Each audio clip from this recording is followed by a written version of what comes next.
A massive concrete pillar buckles under an immense, invisible weight. Within seconds, a mountain of steel and stone collapses in a shockwave of pulverized debris. We watch footage like this and assume we are witnessing an unpredictable tragedy, a catastrophic accident that struck entirely without warning. But this concrete did not fail today. The structure has actually been failing continuously and silently for years.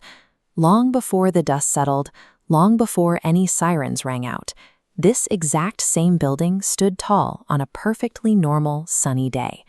The violent destruction you see on the news is never the beginning of a disaster.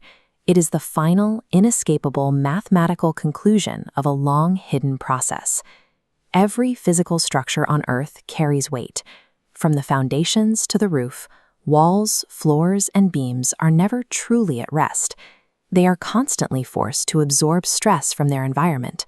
A commuter train rumbling past on the street, high winds pushing against the building's facade, even the morning sun heating and expanding exterior steel.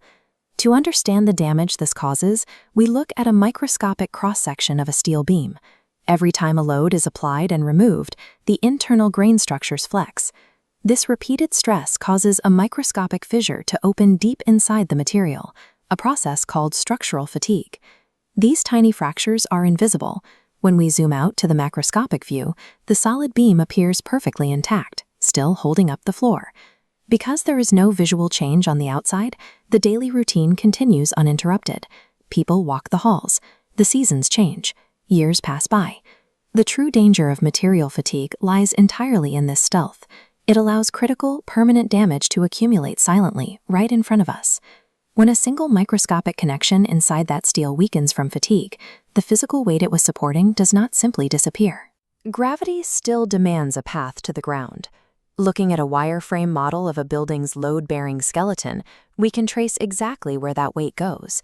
This triggers a mechanical process called load redistribution. The physical stress shifts away from the weakened component. Those surrounding beams and columns are now forced to carry additional loads they were never engineered to handle. Under this concentrated pressure, neighboring components aggressively flex and microfracture. This creates an accelerating chain reaction. Isolated weaknesses rapidly bridge together, hollowing out massive voids in the building's overall integrity. Yet from the street, the building still looks perfectly fine. The walls remain straight. The surfaces are solid. There is no sound of the massive internal decay happening behind the paint. A statistical structure survives not by being infinitely strong, but by continuously absorbing and shifting these daily stresses, right up until it runs out of healthy alternatives to take the load. After years of this silent internal shifting and compounding fatigue, the structure eventually exhausts its ability to adapt. It reaches an absolute mathematical threshold. The final trigger for a collapse is almost never an extreme event like a hurricane or an earthquake. It is a completely normal, everyday force applying the very last ounce of pressure. A commercial truck rolling over an expansion joint. Under this mundane load, a single final connection snaps. With the surrounding skeleton already hollowed out by microfractures, there is no backup capacity left. The entire compromised system instantly gives way. This hidden decay is why rigorous engineering protocols, deep subsurface inspections, and continuous structural monitoring are absolutely vital. The naked eye is entirely insufficient for judging safety. When we return to the moment of catastrophic collapse, the perspective shifts.